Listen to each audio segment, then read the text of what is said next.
जय हिंद बच्चों, स्वागत है आप सभी का आपके अपने क्लास घनश्याम क्लासेस में। और हम सभी पढ़ रहे हैं ट्रेंगल।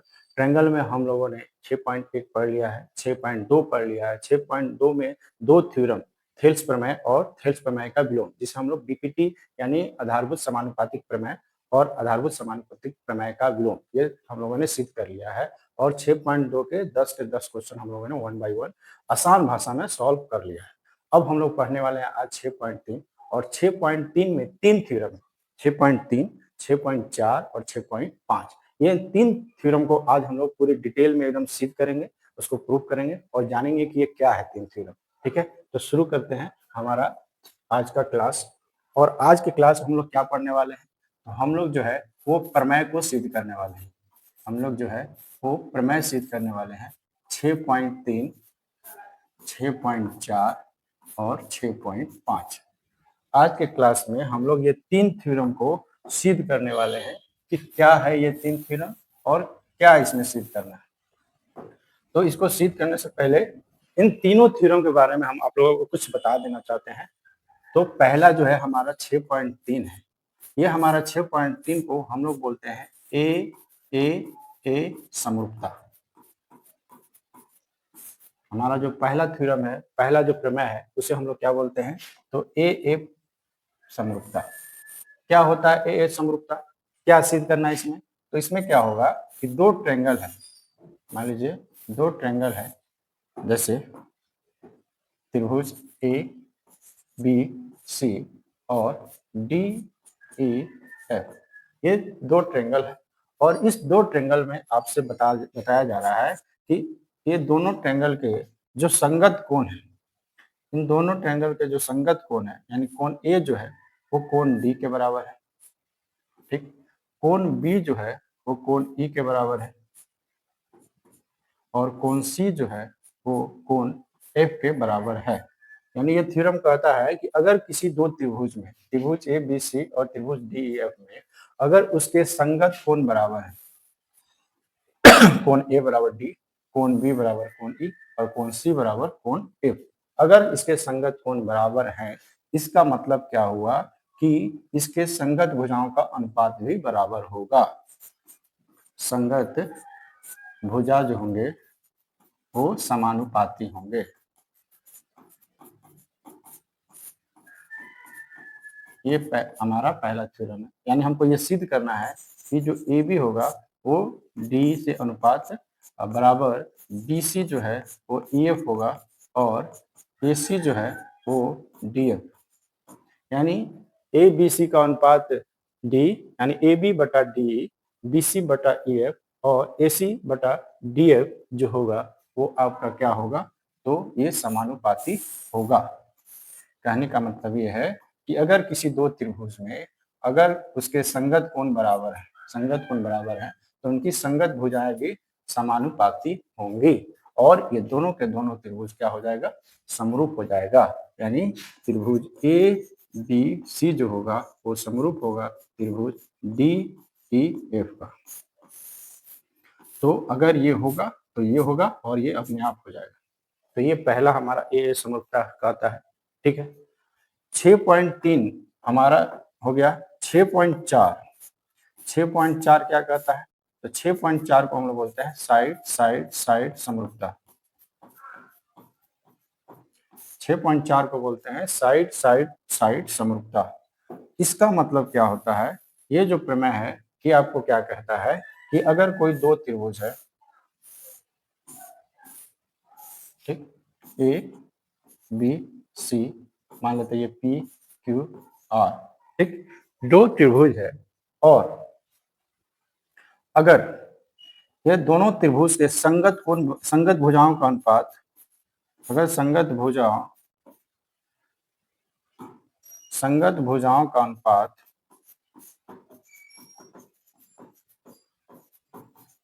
बराबर हो या समानुपाती हो, इनके संगत भुजाओं का अनुपात अगर समानुपाती हो या बराबर हो, कहने का मतलब ये है कि यदि ए बी जो है वो पी क्यू का अनुपात बराबर बी सी बटा में क्यू आर का अनुपात बराबर ए सी बटा में पी आर का अनुपात अगर बराबर दिया है, यानी इसके संगत भुजाओं यानी साइड साइड साइड का अनुपात, अगर साइड साइड साइड का अनुपात बराबर है तो इसका मतलब इसका संगत कोण भी बराबर होगा, यानी कोण ए पी के बराबर हो जाएगा, कोण बी जो है वो कोण क्यू के बराबर हो जाएगा, और कोण सी जो है वो कोण आर के बराबर हो जाएगा।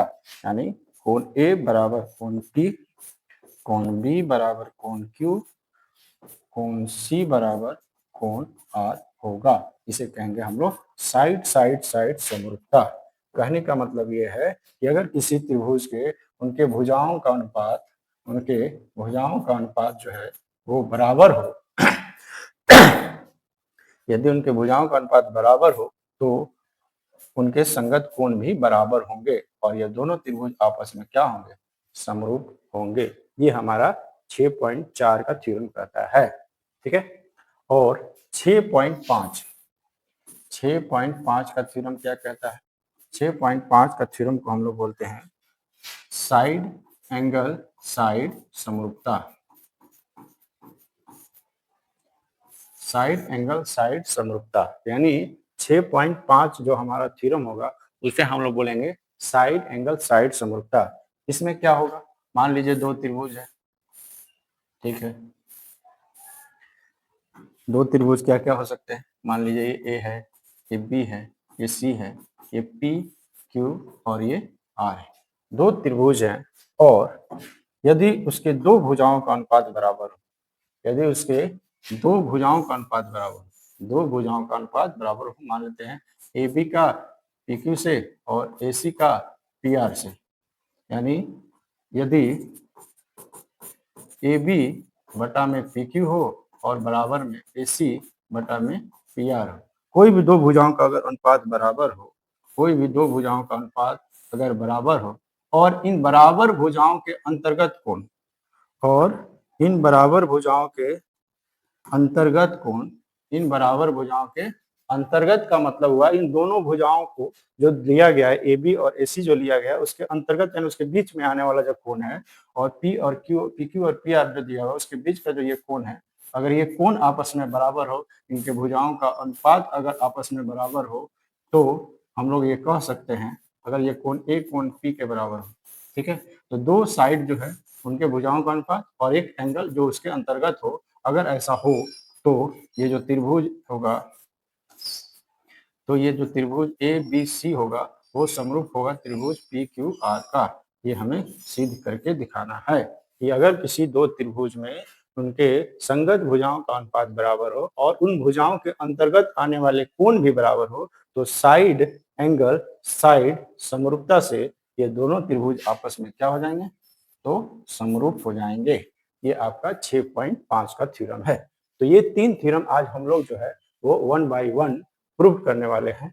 ठीक है, तो पहला थ्योरम क्या कहता है कि अगर संगत दो त्रिभुजों के संगत कोण बराबर हो तो उनके भुजाओं का अनुपात भी क्या होगा, बराबर होगा और दोनों त्रिभुज समरूप होगा, यानी हमारा कोण दिया रहेगा, हमको भुजाओं का अनुपात बराबर लाना है, यानी कोण ए बराबर कोण डी, कोण बी बराबर कोण ई और कोण सी बराबर कोण ए, ये हमारा दिया रहेगा, हमको ये सिद्ध करके लाना है।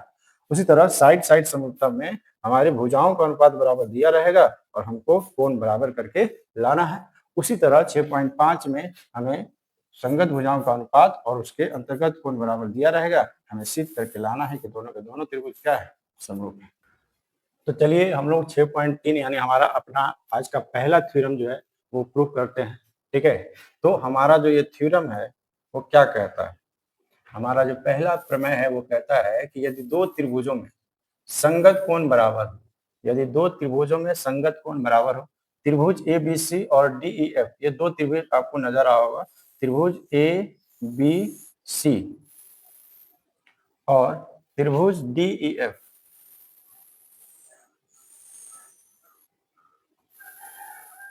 ये दो त्रिभुज आपको नजर आ रहा होगा। तो दो त्रिभुज में अगर संगत कोण बराबर हो, संगत कोण बराबर हो इसका मतलब यह हुआ यदि कोण ए जो है वो कोण डी के बराबर हो, कोण ए कोण डी के बराबर हो, कोण बी जो है वो कोण ई के बराबर हो और कोण सी जो है वो कोण एफ के बराबर हो। अगर आपको ये दिया हो यानी उनके संगत कोण क्या हो, बराबर हो, तो उनकी संगत भुजाओं का अनुपात जो होता है वो समानुपाती होता है। तो आपको अगर किसी दो त्रिभुज में उसके संगत कोण बराबर होते हैं तो उनके संगत भुजाओं का अनुपात यानी ए बी बटा में डी ई बराबर बी सी बटा में ई एफ बराबर ए सी बटा में डी एफ, यानी इनके संगत भुजाओं का अनुपात जो होगा वो बराबर होता है। ये आपको सिद्ध करके दिखाना है। तो अगर हम इसे सिद्ध करना चाहते हैं तो सबसे पहले हम लोग क्वेश्चन में देखेंगे कि हमें दिया क्या है। तो दिया है कि संगत कोण बराबर है, तो हम लोग लिखेंगे दिया है, दिया है क्या दिया है, तो त्रिभुज ए बी सी, त्रिभुज ए बी सी तथा त्रिभुज डी ई एफ में, ये दो त्रिभुज है और इन दोनों त्रिभुजों में क्या दिया है, तो दोनों त्रिभुजों में ये दिया है कि कोण ए जो है वो कोण डी के बराबर है,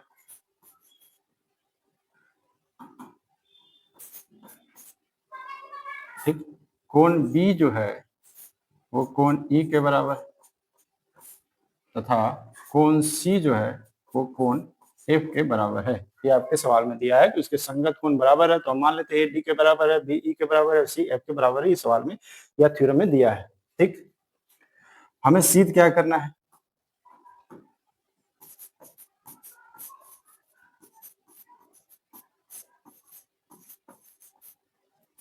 हमें सिद्ध करना है कि दोनों भुजाओं के अनुपात यानी ए बी बटा में डी बराबर ए सी बटा में डी एफ बराबर बी सी बटा में ई एफ, ये सब भुजाओं का अनुपात जो होगा वो बराबर होगा। ये हमें सिद्ध करके दिखाना है, ठीक। या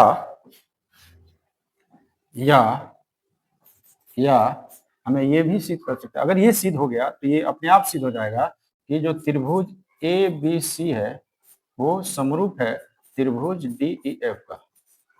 तो आपको कभी कभी ये भी बोल सकता है कि संगत कोण बराबर है, तो ये सिद्ध करके दिखाइए कि त्रिभुज ए बी सी और डी एफ समरूप है। तो आप ये लाइएगा तो आप अपने आप समझिएगा कि ये समरूप है। अगर ये आ गया तो ये समरूप है, यानी ये लेना है या ये लाना, हम तो यहाँ पे ये लाने का कोशिश करेंगे, ठीक है। तो ये हो गया आपका दिया है और आपको ये सिद्ध करना है, ठीक। इस थ्योरम में आपको रचना भी करना है। रचना क्या करना है, आपको रचना ये करना है कि ये जो ए बी भुजा है इस ए बी भुजा के बराबर आपको एक डीपी भुजा की रचना करना है, ठीक है। डीपी कहने का मतलब है डी से लेकर के पी तक, यानी आपको रचना करना है कि ए बी बराबर डीपी, ए बी बराबर डीपी रचना करना है तथा आपको रचना करना है ए सी बराबर डी क्यू।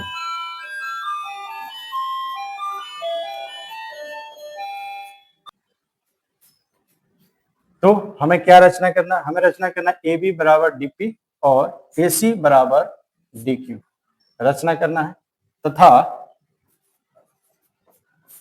P और Q को मिला देना है, P Q को मिलाएं,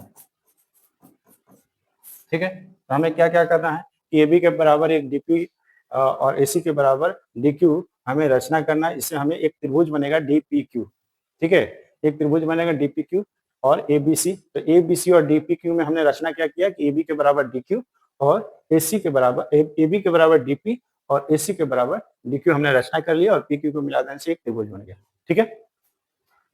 अब हम लोग इसको अगर सॉल्व करना शुरू करेंगे, इसको प्रूव करना शुरू करेंगे, तो हम लोग क्या करेंगे, सबसे पहले ये जो आपका त्रिभुज बन रहा है त्रिभुज ए बी सी और त्रिभुज डी पी क्यू, ये दोनों त्रिभुज को लेंगे और दोनों को सर्वांगसम करने का कोशिश करेंगे, ये सर्वांगसम बनाने का कोशिश करेंगे। तो हम लोग त्रिभुज ए बी सी, त्रिभुज ए बी सी तथा त्रिभुज डी पी क्यू लेंगे, डी पी क्यू, ठीक।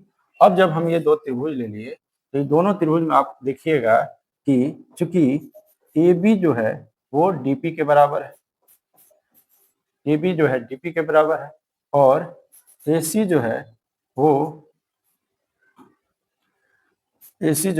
आपका डी क्यू के बराबर है। ये दोनों कहाँ से आया है? तो ये दोनों के दोनों हम लोग क्या किए हैं? रचना किए हैं। ठीक, तो आप नजर आएगा कि आपके ये दोनों त्रिभुज में ये आपका एक साइड मिल गया और ये भी आपका एक साइड मिल गया, यानी दोनों त्रिभुज में दो साइड आपस में बराबर हैं। ठीक है, तथा आप देखिएगा कि जो कोण ए है और कोण डी जो है वो आपस में बराबर है। ये कहाँ से आया? तो ये आपका क्वेश्चन में दिया हुआ था, थ्योरम में दिया था कि कोण ए और डी क्या है? बराबर है। तो आप लिखेंगे कोण ए बराबर कोण डी। कहाँ से आया भाई? तो ये आपका दिया है, तो ये आपका ये क्या आ गया? एंगल आ गया। अब ध्यान दीजिएगा, दोनों त्रिभुज में साइड एंगल साइड, दोनों त्रिभुज के दो साइड और एक एक एंगल बराबर है, यानी इसलिए हम कह सकते हैं कि साइड एंगल साइड सर्वांग समता से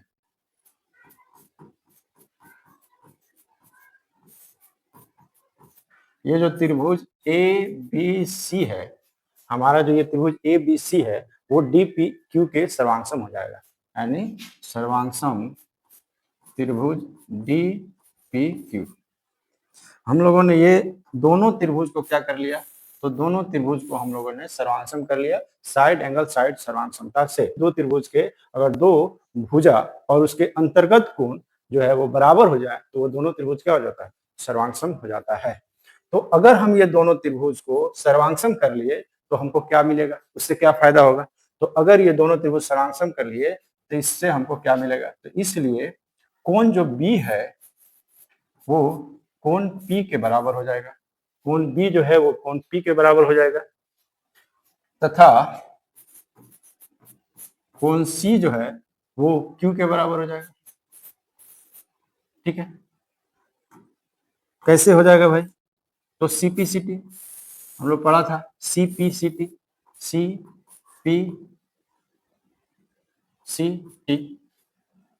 CPCT यानी congruent part of congruent triangle, यानी सर्वांगसम त्रिभुज के जो भाग होते हैं वो सर्वांगसम होते हैं यानी समान होते हैं। इसका मतलब ये हुआ, तो जब ये दोनों त्रिभुज सर्वांगसम हो गए तो इसके कोण भी बराबर हो जाएंगे, यानी कोण बी जो है वो कोण पी के बराबर हो जाएगा और कोण सी जो है वो कोण क्यू के बराबर हो जाएगा।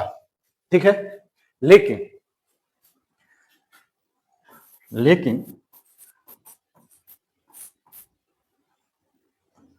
लेकिन लेकिन क्या हो रहा है कि हम लोगों ने देखा है कि कोण बी जो है वो ई के बराबर है और कोण सी जो है वो एफ के बराबर है, लेकिन कोण बी जो है वो कोण ई के बराबर है तथा कोण सी जो है वो एफ के बराबर है। ये तो दिया है, सवाल में दिया है और हम लोग ला दिए कोण बी पी के बराबर, सी क्यू के बराबर। अब यहाँ से क्या होगा? जब कोण बी जो है पी के बराबर है, कोण बी ई के बराबर है, कोण सी क्यू के बराबर है, कोण सी एफ के बराबर है, तो आप ये कह सकते हैं जब LHS बराबर है तो RHS भी बराबर होगा। इसलिए हम ये कह सकते हैं कि कोण पी जो होगा वो कोण ई के बराबर होगा तथा कोण क्यू जो होगा वो कोण एफ के बराबर होगा। ये जो होगा वो बराबर होगा। बोलिए होगा कि नहीं होगा? ये जो है हम लोगों ने सर्वांग समता से लाया और ये जो है सवाल में दिया हुआ है, इसको हम लोग लिख सकते हैं दिया है।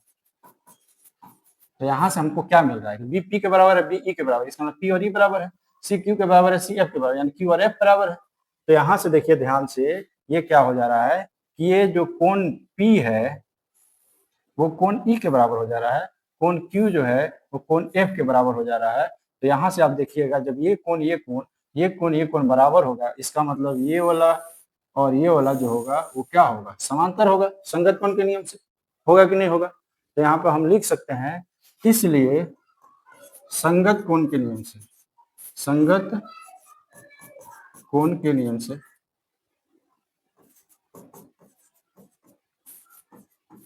हम लोग पढ़े हैं कि जब दो रेखाएं अगर समांतर होती है तो उसके संगत कोण बराबर होते हैं। अगर संगत कोण बराबर दिया इसका मतलब ये दोनों रेखाएं क्या होगी? समांतर होगी। ध्यान दीजिए, संगत कोण बराबर है इसका मतलब ये वाला क्या होगा? समांतर होगा। तो हम लोग लिख सकते हैं संगत कोण के नियम से पी क्यू समांतर होगा ई एफ का। पी क्यू जो होगा वो ई एफ के क्या होगा, समांतर होगा। ठीक है, तो हम लोग जो है इतना जो हम लोग खेला किए कि ये वाला त्रिभुज को ये वाला त्रिभुज का सर्वांगसम किए, उसको सर्वांगसम किए, उसके बाद इसके कोण जो देखे बराबर हो गया, और जो दिया था वो पहले से ही बराबर था, इससे ये कोण बराबर करने के लिए हम लोग किए ताकि ये और ये क्या बन जाए, समांतर। यानी इसको दोनों को समांतर करने के लिए हम लोग इतना काम करना पड़ा कि इसके बराबर एक भुजा लिए, एसी बराबर डी क्यू लिए, और यहाँ से हम लोग कोशिश किए कि दोनों त्रिभुज सर्वांगसम करने का, ताकि इसके ये दोनों कोण क्या हो जाए, बराबर हो जाए, ताकि ये और ये समांतर हो जाए। तो ये दोनों को समांतर करने के लिए इतना काम हुआ। ठीक, जब ये रेखा, जब ये पी क्यू और ई एफ समांतर हो जाए, तो हम लोगों ने ये भी तो पढ़ा है कि त्रिभुज, अगर किसी त्रिभुज में अगर किसी एक भुजा के समांतर कोई रेखा खींची जाए तो वो बाकी के दो भुजाओं को समान अनुपात में बांटता है। ये हम लोगों ने थेल्स प्रमेय में पढ़ा है, और ये आपका थेल्स का प्रमेय है। ठीक है, बीपीटी, जिसे हम लोग बेसिक प्रोपोर्शनल थ्योरम यानी आधारभूत समानुपातिक प्रमेय कहते हैं। तो आप ये भी कह सकते हैं कि जब ये और ये समांतर है, इसलिए थेल्स प्रमेय से, थेल्स प्रमेय से क्या हो जाएगा, तो थेल्स प्रमेय से क्या होगा, इतना बटा इतना, इतना बटा इतना होगा, या फिर आप इतना बटा इतना और इतना बटा इतना भी हो सकता है। ये भी हमने बताया, आपको पहले बता दिया, 3 कंडीशन होता है, छोटा बटा बड़ा, छोटा बटा बड़ा, छोटा बटा छोटा, छोटा बटा छोटा, ये दोनों, या फिर ये दोनों भुजाओं का अनुपात इन बड़े दोनों भुजाओं का अनुपात के बराबर। ये 3 कंडीशन आपको हमने बताया है।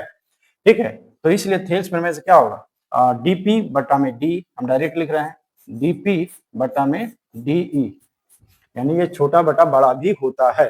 तो डीपी बटा डी बराबर डी क्यू बटा में डीएफ,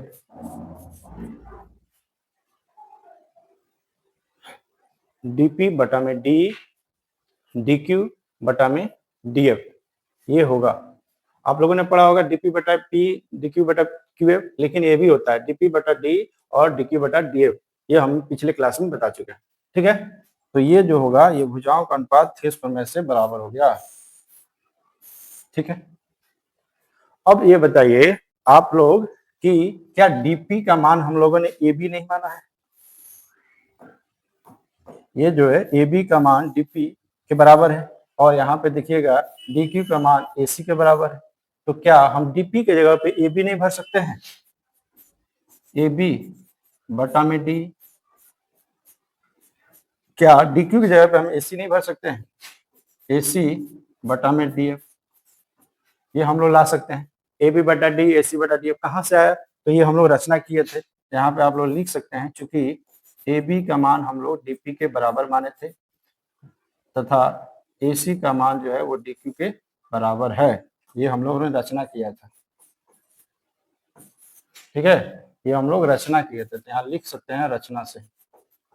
ठीक है, ए बी डीपी के बराबर ए बी और डीपी के बराबर ए सी, तो यहाँ से ए बी बटा डीई, ए बी बटा डी और ए सी बटा डी एफ आ गया। अब हमको बी सी बटा ई एफ लाना है। ठीक है, तो हम लोग क्या करेंगे, इसको हम लोग इक्वेशन 1 मान लेंगे। ठीक, और हम लोग लिखेंगे इसी प्रकार, इसी प्रकार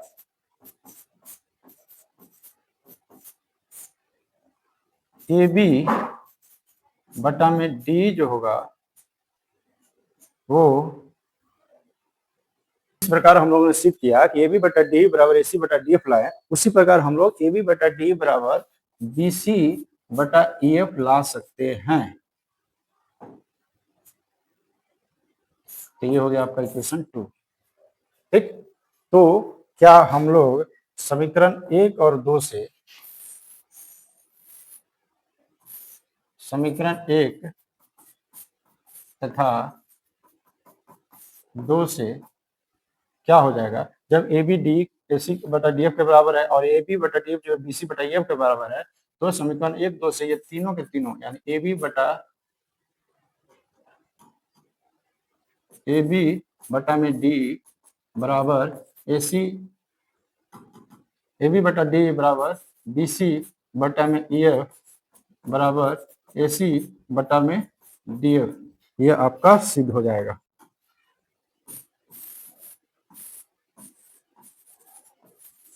ठीक है, जब ए बी बटा डी इसके बराबर हो, ये इसके बराबर है, यानी ये आपस में बराबर होगा। समीकरण 1 और 2 से जब एलएचएस बराबर है तो आरएचएस बराबर होगा। इस प्रकार हम समीकरण 1 और 2 से कह सकते हैं कि तीनों के तीनों भुजाओं का अनुपात आपस में बराबर होगा। ठीक है, तो ये होता है आपका थ्योरम सिद्ध। अब यहाँ पे ये सवाल आप लोगों के मन में आ रहा होगा कि ये जो ए बी बटा डी है और बी सी बटा ई एफ है, इसको कैसे सिद्ध करेंगे? तो इसको सिद्ध करने के लिए फिर आपको दोबारा क्या करना पड़ेगा, जो ए बी और ए सी के बराबर आपने लिया था, वो आप अब ए बी और बी सी के बराबर जो है यहाँ पर एक रेखा खींचेंगे, यानी ए बी बराबर आप डीपी खींच लीजिए। ठीक है, अच्छी बात है। और यहाँ पे बीसी के बराबर यहाँ पे आपको खींचना पड़ेगा। इसको हम आपको शॉर्ट में बता दे रहे हैं। आपको क्या करना होगा, त्रिभुज जो आपने लिया था, त्रिभुज ए बी सी, और आपने एक त्रिभुज लिया था डी ई एफ, ये दो त्रिभुज आपने लिया था। इसमें आपको क्या करना है कि इस बार आप लोगों को जो रचना करना है, ठीक है, जो रचना करना है वो आपको क्या करना है कि ए बी बराबर ईपी, ए बी बराबर ईपी, ठीक, और बी सी बराबर ई क्यू। आपको क्या करना है, ए बी बराबर आपको लेना है ईपी और बी सी बराबर ई क्यू लेना है, और पी और क्यू को मिला देना है, पी और क्यू को मिला देना है, यानी ये भुजा के बराबर ये भुजा लेना है, इस भुजा के बराबर ये लेना है, और पी क्यू को मिला देना है, यानी बी सी बराबर आपको ई क्यू लेना है, ठीक, तथा आपको पी क्यू को मिलाना है, पी क्यू को मिलाएं। ठीक, अब जब आप इसको मिला दीजिएगा तो आपके पास दो त्रिभुज बनेगा, त्रिभुज ए बी सी बनेगा। ठीक है, त्रिभुज ए बी सी और आपको त्रिभुज बनेगा E P Q, A B C और ई पी, इसको ऐसे बोलिए बी ए सी और ई पी क्यू, ऐसे बोलिए बी ए सी ई पी क्यू। आपके पास त्रिभुज बनेगा त्रिभुज बी ए सी तथा त्रिभुज ई पी क्यू, ये आपके पास दो त्रिभुज बनेगा। ठीक, अब ये दोनों त्रिभुज में आपने क्या रचना किया, तो ए बी बराबर ईपी, आपने क्या रचना किया है, ये जो ए बी है वो ईपी के बराबर है, तो यानी ए बी बराबर ईपी हो गया। उसी प्रकार आपने बी सी जो है वो इक्यू के बराबर किया, तो बी सी बराबर इक्यू। ये दोनों के दोनों आपने कहाँ से लाया, तो रचना से लाया, और आपके पास दोनों त्रिभुज में दो साइड आपके बराबर हो गया। ठीक, और चूंकि कोण बी जो है वो कोण ई के बराबर होगा, कोण बी जो है वो कोण ई के बराबर होगा, ये आपके थ्योरम में दिया हुआ है, दिया था, तो ये हमारा एक क्या हो गया, एंगल हो गया, एंगल हो गया। हम लोग जो थ्योरम सिद्ध कर रहे हैं उसमें कोण ए डी के बराबर, कोण बी ई के बराबर और कोण सी जो है एफ के बराबर, ये क्वेश्चन में यानी थ्योरम में दिया है। ठीक है, तो अगर बी ई के बराबर हो गया तो यहाँ से हम लोग क्या कर सकते हैं, side angle side, side angle side, side angle side सर्वांग समता से, साइड एंगल साइड सर्वांग समता से, साइड एंगल साइड सर्वांग समता से क्या हो जाएगा, ये जो त्रिभुज है, त्रिभुज बी ए सी जो होगा वो सर्वांगसम हो जाएगा त्रिभुज ई पी क्यू का। ठीक है, अगर ये सर्वांगसम हो गया, अगर ये सर्वांगसम हो जाएगा तो क्या होगा, इसलिए क्या जब बी ए सी लिए हैं तो क्या यहाँ पे कोण सी जो है वो कोण क्यू के बराबर नहीं होगा, इसलिए कोण सी जो होगा वो कोण क्यू के बराबर होगा। ठीक, कोण ए जो होगा वो कोण पी के बराबर हो जाएगा, पी के बराबर हो जाएगा। ठीक, ये कोण के बराबर हो जाएगा, ये कोण के बराबर हो जाएगा। ठीक है, किस नियम से, तो सी पी सी टी नियम से हम लोग पढ़ चुके हैं। लेकिन हमारे थ्योरम में क्या दिया है कि जो कोण सी है वो एफ के बराबर है, कोण सी बराबर एफ, और कोण ए बराबर डी, कोण ए बराबर कोण डी, ये तो हमारे सवाल में दिया है। तो क्या आपको यहाँ से नजर नहीं आ रहा है, इसका सी सी जब एलएचएस बराबर है तो इसका आरएचएस भी बराबर होगा, इसलिए क्या कोण क्यू जो है वो कोण एफ के बराबर नहीं होगा, और कोण पी जो होगा वो कोण डी के बराबर नहीं होगा, कोण पी जो है वो कोण डी के बराबर नहीं होगा। ठीक, अब यहाँ से ध्यान से देखिएगा आप कि जब ये कोण के बराबर हो गया, कोण ये कोण के बराबर हो गया, ठीक है, तो क्या ये और ये समांतर नहीं हो जाएगा संगत कोण के नियम से। इसलिए आप ये नहीं लिख सकते हैं कि संगत कोण से पी क्यू या क्यू पी जो होगा वो समांतर होगा एफ पी का। क्या ये समांतर नहीं हो जाएगा, ये और ये समांतर हो जाएगा। और जब ये समांतर हो जाएगा तो हम लोग पढ़े हैं कि किसी भी त्रिभुज में जब किसी एक भुजा के समांतर कोई रेखा खींचा जाए तो बाकी के दो भुजाओं को समान अनुपात में बांटता है। तो जब ये और ये समांतर हो जाएगा तो क्या थेल्स प्रमेय से हम लोग नहीं लिख सकते हैं इतना बटा में इतना, इतना बटा में इतना, यानी ई क्यू बटा में ई एफ बराबर ई पी बटा में ई डी, टीपी बटा में ईडी, ऐसे लिख सकते हैं। और जब हम लोग ऐसे लिख सकते हैं तो हम लोगों ने रचना क्या किया है, रचना ध्यान दीजिए। रचना में हम लोग देखिएगा तो रचना में हम लोगों ने ईपी के बराबर ए बी रचना किया है। तो क्या ईपी की जगह पे हम लोग ए बी नहीं रख सकते हैं, ए बी बटा में ईडी, और ई क्यू के जगह पे हम लोग बी सी नहीं रख सकते हैं, बी सी बटा में ई एफ। अब ध्यान दीजिएगा, हम लोगों को यही तो लाना था, इसको हम लोग ऐसे भी लिख सकते। चलिए अब देखते हैं प्रमेय 6.4। ठीक है, 6.4 क्या कहता है, तो यदि दो त्रिभुजों में एक त्रिभुज की भुजा दूसरे त्रिभुज की भुजा के समानुपाती हो, यानी जिसके अनुपात जो है वो बराबर हो, तो इनके संगत कोण भी बराबर होंगे और वो दोनों त्रिभुज क्या होगा, तो समरूप होगा। तो ये थ्योरम क्या कह रहा है, ये थ्योरम क्या कह रहा है, ये थ्योरम ये कह रहा है कि यदि दो त्रिभुज, जैसे यहाँ त्रिभुज दिया हुआ है, त्रिभुज ए बी सी, त्रिभुज ए बी सी और त्रिभुज डी ई एफ, ये दो त्रिभुज दिया है और इसके संगत भुजाओं का अनुपात बराबर दिया है। हमारा थ्योरम जो है उस थ्योरम में क्या दिया है कि त्रिभुज ए बी सी तथा त्रिभुज डी ई एफ में दिया है,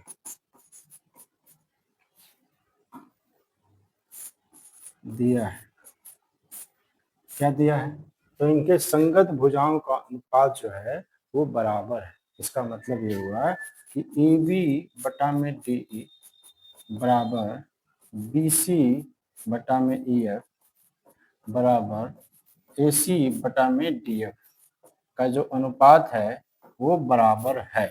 अगर किसी त्रिभुज में दोनों त्रिभुजों के भुजाओं का अनुपात अगर बराबर है तो हमें क्या सिद्ध करना है, तो हमें सिद्ध करना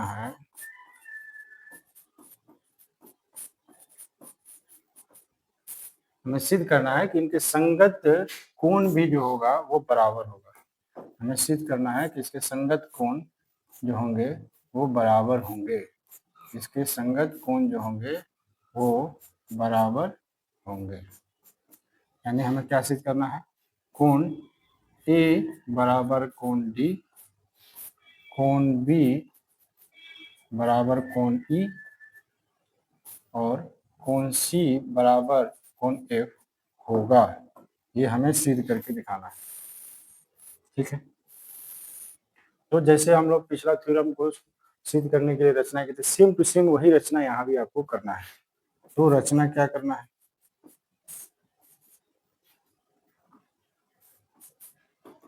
रचना करना है कि ए बी के बराबर डीपी, यानी ए बी बराबर डीपी तथा ए सी बराबर डी क्यू, ए सी बराबर डी क्यू तथा पी और क्यू को मिला दें, पी क्यू को मिलाएं। ये हम लोगों को रचना करना है कि ए बी के बराबर डीपी, ए बी ये हो गया और आपका डीपी ये हो गया, और ए सी बराबर डी क्यू, ए सी और डी क्यू बराबर, और ये जो पी क्यू है इसे आपको क्या कर देना है, मिला देना है। ठीक, ये आपका हो गया रचना। अब इसको हम लोग प्रूव करना शुरू जब करेंगे, जो दिया है उससे शुरू करेंगे। तो सवाल में क्या दिया है, चूंकि ए बी बराबर डी, ए बी बटा में डी जो है वो बराबर है ए सी बटा में डी एफ, ये आपका दिया हुआ है, ये थ्योरम में आपको दिया है।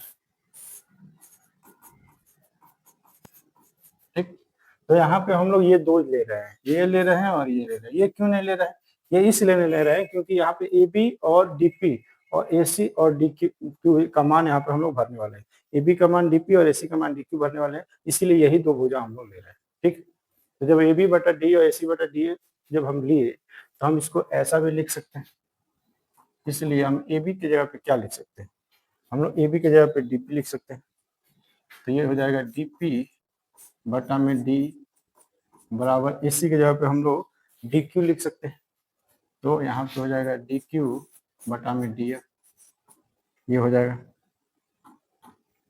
ठीक है, तो यहाँ पे डी पी और डी क्यू कैसे आया, यहाँ पे लिख लेंगे, चूंकि ए बी बराबर डी पी और ए सी बराबर डी क्यू, ये हम लोग क्या किए थे, तो रचना किए थे। ठीक, ठीक है, यहाँ तक हम लोग क्या किए लाए हैं, हम लोग यहाँ से लाए हैं डी पी बटा में डी और डी क्यू बटा में डी एफ। पिछले वाला थ्योरम में भी हम लोगों का कोशिश था कि ये वाला को हम लोग किसी तरह समांतर लाए। ठीक, तो वहां पे एंगल दिया था तो एंगल का यूज किए, यहाँ पे भुजाओं का अनुपात दिया है तो भुजाओं का अनुपात का इस्तेमाल करेंगे, और यहाँ पे आ गया डीपी बटा डी और डीक्यू बटा डीएफ। अगर ऐसा आ जाता है किसी भी त्रिभुज में जब उसके भुजाओं का अनुपात बराबर हो, तो इसका मतलब कि वो जो होगा ये और ये समांतर होगा, क्योंकि जब किसी भी त्रिभुज में जब ये और ये समांतर होता है तो बाकी के दो भुजाओं का अनुपात बराबर होता है, जो कि यहाँ पे दिया हुआ है। इसलिए हम यहाँ पे क्या लिखेंगे, यहाँ पे लिखेंगे हम लोग थेल्स के विलोम से। इसलिए थेल्स के विलोम से, थेल्स के विलोम से क्या होगा, तो पी क्यू जो होगा वो समांतर हो जाएगा ई एफ का, पी क्यू जो है वो ई एफ के समांतर हो जाएगा। ठीक है, जब इतना बटा इतना, इतना बटा इतना होगा, यानी ये और ये समांतर हो जाएगा। ठीक, जब पी क्यू ई एफ के समांतर हो जाएगा तो क्या मिलेगा, जब ये और ये समांतर हो जाएगा तो ये कोण और ये कोण बराबर होगा, और ये कोण जो होगा वो बराबर होगा। ठीक है, यहाँ पे लिखेंगे, इसलिए संगत कोण से, संगत कोण से क्या हो जाएगा, कोण P जो होगा वो बराबर होगा कोण E का, कोण Q जो होगा वो बराबर होगा कोण F का। ठीक, यहाँ तक ठीक है। अब हम लोग क्या करेंगे, यहाँ पे ध्यान दीजिएगा, इसको बराबर लाने से क्या फायदा होगा, जब P जो है E के बराबर हो गया, Q E F के बराबर हो गया, और D यहाँ पे देखिएगा, तो अगर हम यहाँ पे देखिएगा दो त्रिभुज लेंगे, अगर ये छोटा वाला त्रिभुज लेंगे, ठीक है, और अगर हम ये बड़ा वाला त्रिभुज लेंगे तो क्या होता है, क्योंकि त्रिभुज डी पी क्यू तथा त्रिभुज डी ई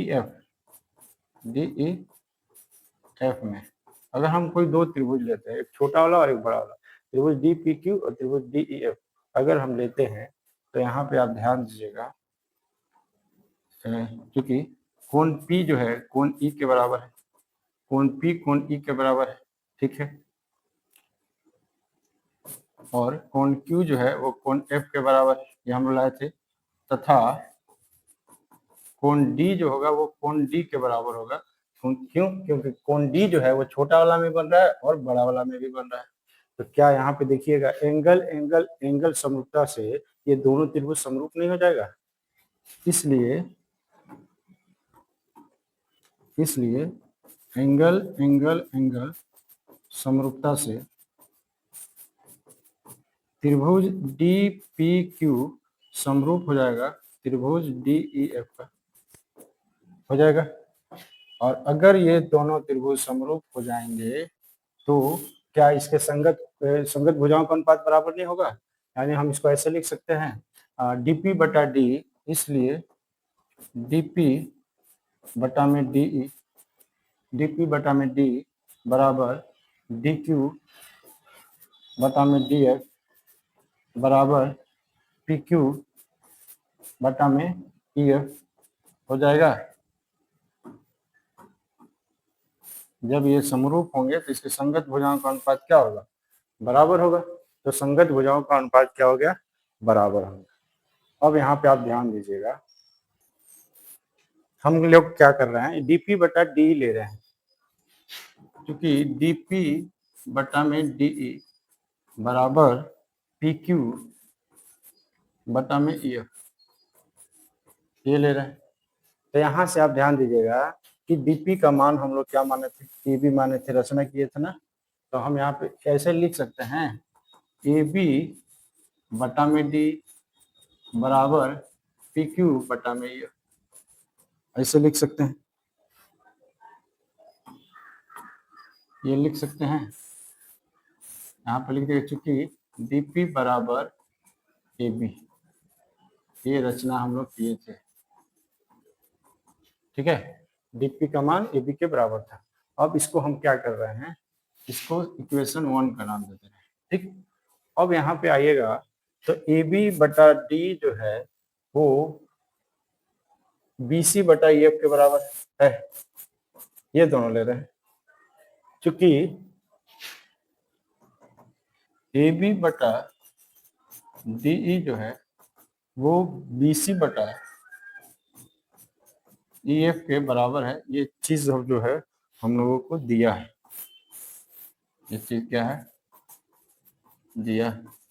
इसको इक्वेशन क्या कर दे, 2 दे दे। अगर इक्वेशन इसको 2 कर दिए तो आप ध्यान से देखिए, इक्वेशन 1 और 2 में, यानी समीकरण 1 और 2 में आप देखिएगा तो आपको क्या नजर आ रहा है। ए बी बटा डी जब एलएचएस बराबर है तो आरएचएस भी क्या होगा, बराबर होगा। तो आप लिखिएगा समीकरण 1 तथा 2 से क्या हो जाएगा, जब एलएचएस बराबर है तो आरएचएस भी बराबर होगा, यानी पी क्यू बटा में ई एफ बराबर बी सी बटा में ई एफ होगा। तो यहाँ से आप ध्यान दीजिएगा, ये जो ई एफ है और ये ई एफ है वो कट जाएगा, तो आपके पास मिलेगा पी क्यू बराबर बी सी। आपके पास क्या मिलेगा, पी क्यू बराबर बी सी, ये मिलेगा पी क्यू बराबर बी सी, यानी यहाँ जो बी सी है वो पी क्यू के बराबर हो गया, और ए बी जो है वो पहले से डीपी के बराबर माने थे, और ए सी जो है वो डी क्यू के बराबर माने थे। तो आप ये छोटा वाला त्रिभुज और ये छोटा वाला त्रिभुज में ध्यान दीजिएगा, त्रिभुज ए बी सी, त्रिभुज ए बी सी तथा त्रिभुज डी पी क्यू में, डी पी क्यू में, ये दोनों छोटे वाले त्रिभुज में आप ध्यान दीजिएगा कि आपका पी क्यू बराबर बी सी, ये वाला भुजा और ये वाला भुजा बराबर, तथा ए बी बराबर डीपी, ए बी बराबर डीपी और ए सी बराबर डी क्यू, ये 2 चीज हम लोग रचना किए थे और ये चीज हम लोग लाए हैं। तो ये हो गया आपका साइड, ये भी हो गया आपका साइड, ये भी हो गया आपका साइड।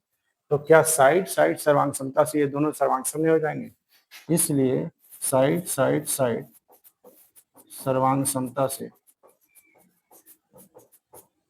त्रिभुज ए बी सी सर्वांगसम हो जाएगा त्रिभुज डी पी क्यू पर, ठीक है। अब ये दोनों त्रिभुज क्या हो गए, सर्वांगसम हो गए। जब सर्वांगसम हो जाएगा तो इसके सभी के सभी संगत कोण क्या हो जाएंगे, बराबर हो जाएंगे। सभी के सभी संगत कोण क्या हो जाएंगे, बराबर हो जाएंगे।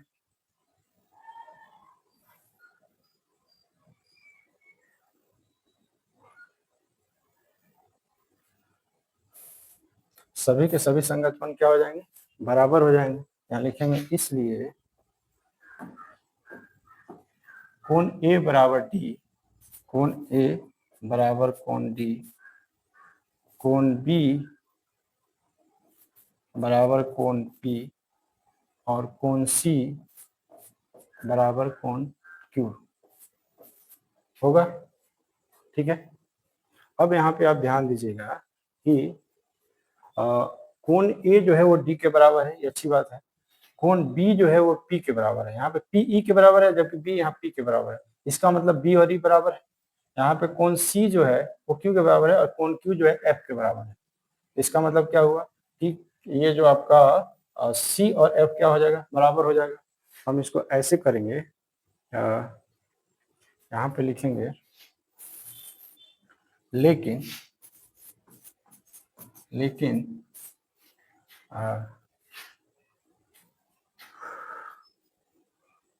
कोण P जो होगा वो कोण E के बराबर तथा कोण Q जो होगा वो F के बराबर। ठीक, तो यहाँ से आप ध्यान दीजिए, चाहे आप इसको ऐसे लिखिए। यहाँ पे देखिए हम लोग लाए थे, जब ये संगत कोण के नियम से ये जब ये समांतर हो गया था तो संगत कोण से ये बराबर था, ये बराबर था, जो कि हम लोग यहाँ लाए थे। ठीक है, या फिर यहाँ पे देखिए संगत कोण से ये और ये हम लोग क्या लाए थे, बराबर लाए थे। तो एक काम करते हैं, हम 1 2 दिए हैं ना, इसको हम क्या करते हैं, क्या इसको 1 नाम दे देते हैं और इसको 2 कर देते हैं और इसको 3 कर देते हैं। तो समीकरण 2 और 3 से ये आपको मिला और इसको हम लोग समीकरण 4 का नाम दे देते हैं। ठीक, अब आपको ये लेकिन लिखने का जरूरत नहीं है, आप आराम से लिख सकते हैं। लेकिन समीकरण 1 और 4 से, 1 और 4 में ध्यान से देखिए, P जो है वो B के बराबर है, यहाँ P E के बराबर है, यानी E और B आपस में बराबर। उसी तरह कोण Q जो है वो F के बराबर है, तो यहाँ पे क्या होगा, Q जो है F के बराबर, Q जो C के बराबर, यानी C और F बराबर होगा। ठीक है, तो इसको कैसे लिखेंगे, तो लेकिन आप लिखेंगे समीकरण 1 तथा 4 से, समीकरण 1 तथा 4 से आप लिख सकते हैं कि कोण A बराबर कोण D, कोण A बराबर कोण D, कोण B बराबर कोण E, कोण C बराबर कोण F। ये आपको लाना था, जो कि क्या हो गया, प्रूव्ड हो गया। थोड़ा सा लेंदी है, थोड़ा सा बड़ा है, लेकिन अगर आप स्टेप बाय स्टेप करते जाइएगा तो आपका सॉल्यूशन जो है वो अपने आप हो जाएगा, ये अपने आप प्रूफ होते जाएगा। ठीक है, कुछ किए नहीं है, आप फिर से देख लीजिए, त्रिभुज एबीसी और त्रिभुज डीपीक्यू में वही रचना तो यहाँ तक सेम ही है। ठीक है, ये दिया है और आपको ये सिद्ध करना है, और रचना ये हम लोग पिछले थ्योरम में भी किए हैं। लेकिन आपको ध्यान यहाँ पे ये देना है कि जो दिया है वहां से लेंगे, यहाँ पे शुरू करेंगे और यहाँ पे ए बी बटा डी और ए सी बटा डी एफ ही लेंगे। क्यों लेंगे, क्योंकि यहाँ ए बी का मान ही डीपी और ए सी का मान डीक्यू मान है, इसलिए लेंगे। तो यहाँ ए बी की जगह पे डीपी और ए सी की जगह पे डीक्यू बैठा देंगे, तो यहाँ से डीपी बटा में डी और डीक्यू बटा में डी एफ आ जाएगा। तो यहाँ से जब आएगा तो थेल्स के विलोम से ये और ये क्या हो जाएगा, पी और क्यू और ई एफ जो है वो समांतर हो जाएगा। जब समांतर हो जाएगा तो संगत कोण क्या हो जाएंगे, बराबर हो जाएंगे। तो जब संगत कोण बराबर हो जाएंगे तो ध्यान दीजिएगा कि एक छोटा त्रिभुज और एक बड़ा त्रिभुज बन रहा है, जिसमें ये कोण और ये कोण ऑलरेडी हम लोग बराबर कर लिए, और ये जो है ये दोनों त्रिभुज में आ रहा है, कॉमन आ रहा है। तो यहाँ से अगर छोटा वाला त्रिभुज और बड़ा वाला त्रिभुज देखेंगे, इसमें कोण पी ई के बराबर, के बराबर, क्यू एफ के बराबर और डी जो है वो डी के बराबर होगा। इसलिए ये छोटा वाला त्रिभुज और ये छोटा वाला त्रिभुज क्या होगा, समरूप हो जाएगा। और जब समरूप हो जाएगा तो इनके संगत भुजाओं का अनुपात बराबर, तो डीपी बटा डी, डीक्यू बटा डी एफ और पीक्यू बटा ई एफ हो जाएगा। अब यहाँ से हम लोग क्या करेंगे, डीपी बटा डी जो है वो पीक्यू बटा ई एफ का लेंगे, ये और ये ही लेंगे, ये याद रखना आपको। तो यहाँ से आप देखिएगा डीपी का मान ऑलरेडी हम लोग ए बी माने थे, तो ये डीपी की जगह पे ए बी हो जाएगा, बाकी सेम सेम रहेगा। तो ए बी बटा डी जो है वो हमारा ये हो गया, लेकिन हमारा दिया क्या है, ए बी बटा डी बी सी बटा ई एफ के बराबर दिया है, तो ये लिख लेंगे। तो ये दोनों समीकरण में देख रहे हैं कि एल एच एस बराबर है, तो आर एच एस भी क्या होगा, बराबर होगा। यहाँ से ई एफ और ई एफ जो है दोनों का क्या हो जाएगा, कट जाएगा। इससे हमको क्या मिला, तो पी क्यू जो है ये बी सी के बराबर हो गया। ऑलरेडी ये वाला इसके बराबर और ये वाला इसके बराबर हम लोग रचना किए हैं। तो यहाँ से देख रहे हैं कि ये भुजा के बराबर, ये भुजा के बराबर और ये भुजा के बराबर हो गया। तो त्रिभुज ए बी सी और डी पी क्यू जो है वो क्या हो जाएगा, सर्वांगसम हो जाएगा। तो त्रिभुज A B C D P Q में साइड जो है वो सर्वांग समता से ये दोनों त्रिभुज क्या हो गया, सर्वांशम हो गया। जब सर्वांशम हो गया तो इसके सभी संगत कोण क्या हो जाएंगे, बराबर हो जाएंगे। और जब संगत कोण बराबर हो जाएंगे तो हम लोग यहाँ पे समीकरण 1 में ध्यान दीजिएगा कि यहाँ पे पी बी के बराबर है जबकि यहाँ पी ई के बराबर है, इसका मतलब बी और ई क्या होगा, बराबर। उसी तरह क्यू एफ के बराबर है या क्यू सी के बराबर है, यानी सी और एफ क्या होगा, बराबर। हम यहाँ 1 और 4 से लिख सकते हैं कि ये तीनों के तीनों संगत कोण आपस में क्या है, बराबर हैं। इस तरह ये हो जाएगा आपका, तो ये हो गया आपका 6.4 थ्योरम। चलिए तो अगला प्रमेय हम लोग करते हैं 6.5। अगला जो हमारा प्रमेय है ये जो है आपका 6.3 जो चैप्टर है, जो लेसन है, उसका ये लास्ट है, आज के वीडियो का ये लास्ट थ्योरम है।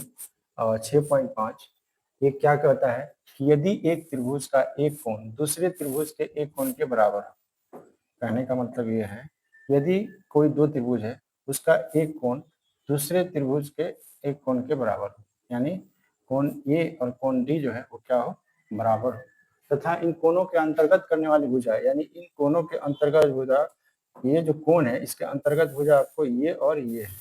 उसी प्रकार इस कोण के अंतर्गत भुजा आपको डी और डी एफ, तो उनका भुजा का अनुपात जो है क्या समानुपाती है, यानी अनुपात बराबर है। तो आपको ये सिद्ध करना है कि ये दोनों के दोनों त्रिभुज क्या है, समरूप है, ये आपको सिद्ध करना है। तो इसका जो सॉल्यूशन है, जब हम इसका सॉल्यूशन करेंगे तो हम लोग क्या करेंगे, पहले जो दिया वो लिखेंगे, ठीक है। तो क्या दिया है, तो दिया है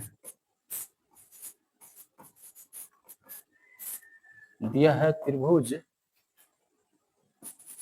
ए बी सी तथा त्रिभुज डी ई एफ में क्या दिया है कि कोण ए जो है वो बराबर है कोण डी का, ये पहला चीज दिया है। इसके साथ साथ ये भी दिया है कि इनके अंतर्गत करने वाली भुजा यानी ए बी और डी का अनुपात, यानी ए बी बटा में डी ई जो है वो बराबर है ए सी बटा में डी एफ, ए सी बटा में डी एफ, ये आपका जो है वो दूसरा चीज दिया है, ठीक। अगर ऐसा दिया है तो आपको सिद्ध क्या करना है, सिद्ध करना है कि ये जो त्रिभुज है ए बी सी, त्रिभुज ए बी सी वो समरूप होगा त्रिभुज डी ई एफ का, ये आपको सिद्ध करके लाना है। बाकी के जो दो थ्योरम किए उससे ये आसान है, ठीक है। तो इसको सिद्ध करना है आपको कि ये दोनों त्रिभुज क्या है, वो आपका समरूप है। तो इसको सिद्ध करने के लिए हम लोग क्या करेंगे, तो सिद्ध करने के लिए हम लोग क्या करेंगे कि पहले जो ये दोनों छोटा वाला त्रिभुज है, ठीक है, इसको सिद्ध करने से पहले हम लोग रचना करेंगे, जो कि हम लोग पिछले दो थ्योरम में किए हैं वही रचना आपको यहाँ भी करना है। तो इसके बाद हम लोग क्या करेंगे, रचना करेंगे। रचना क्या करेंगे कि ए बी के बराबर डीपी और ए सी बराबर डी क्यू,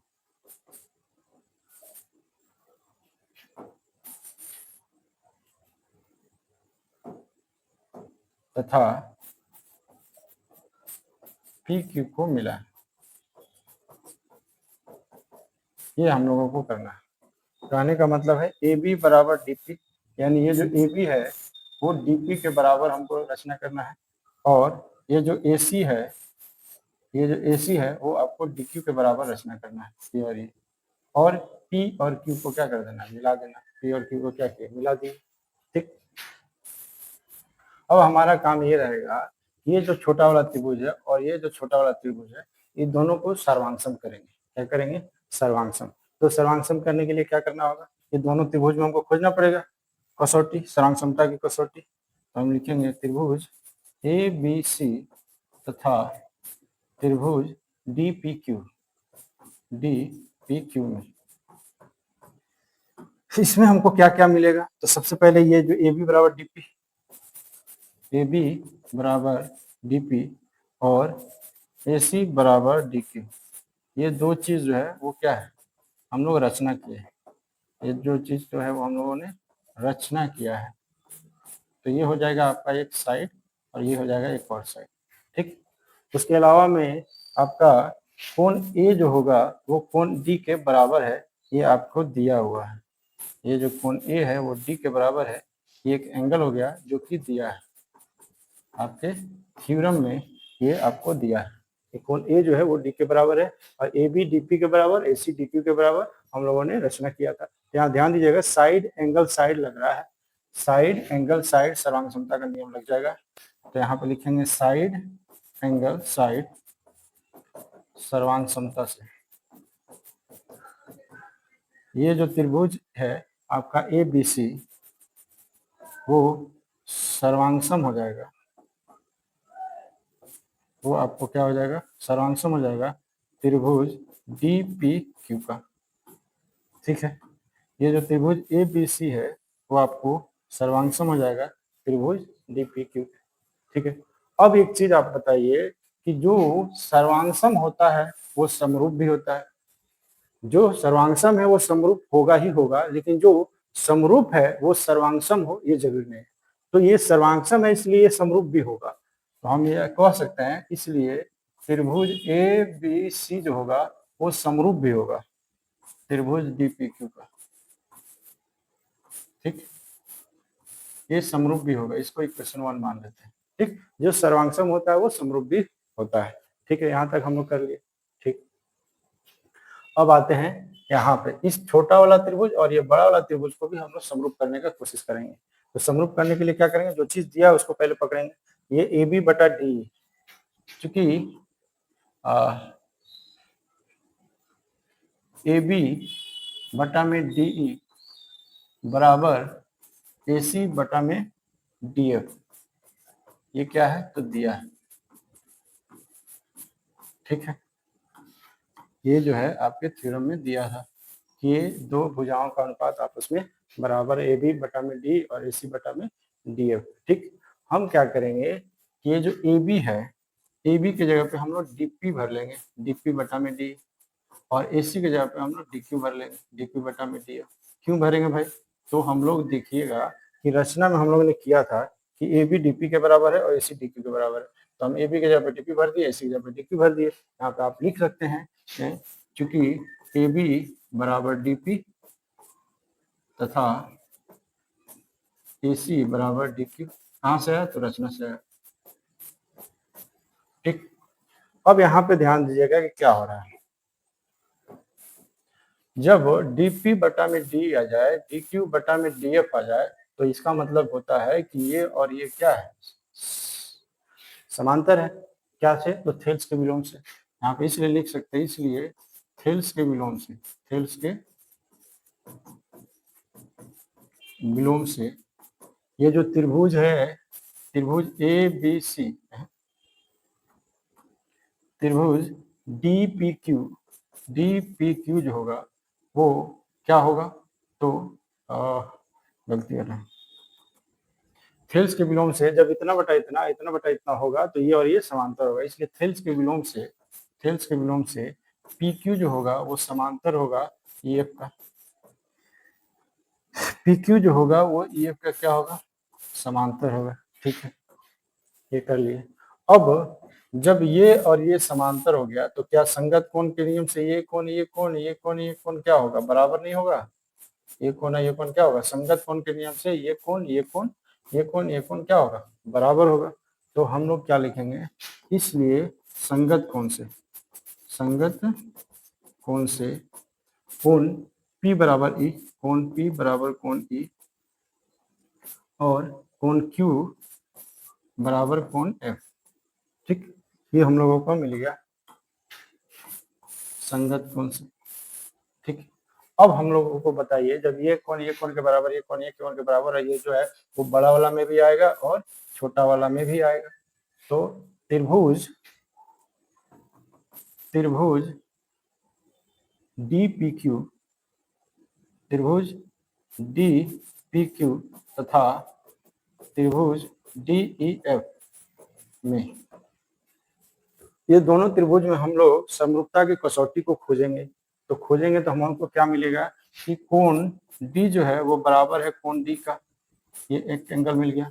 दोनों में कोण डी कॉमन आ रहा है तो कोण डी बराबर डी हो जाएगा। ठीक, और कोण पी जो होगा वो कोण ई के बराबर होगा, ये अभी हम लोग किए। और कोण क्यू जो है वो कोण एफ के बराबर है, ये हम लोग किए। तो ये भी मेरा एंगल और ये भी मेरा एंगल हो गया। तो ये छोटा वाला त्रिभुज और ये बड़ा वाला त्रिभुज में हमें समरूपता की कसौटी मिला, क्या मिला? तो ए समरूपता मिला।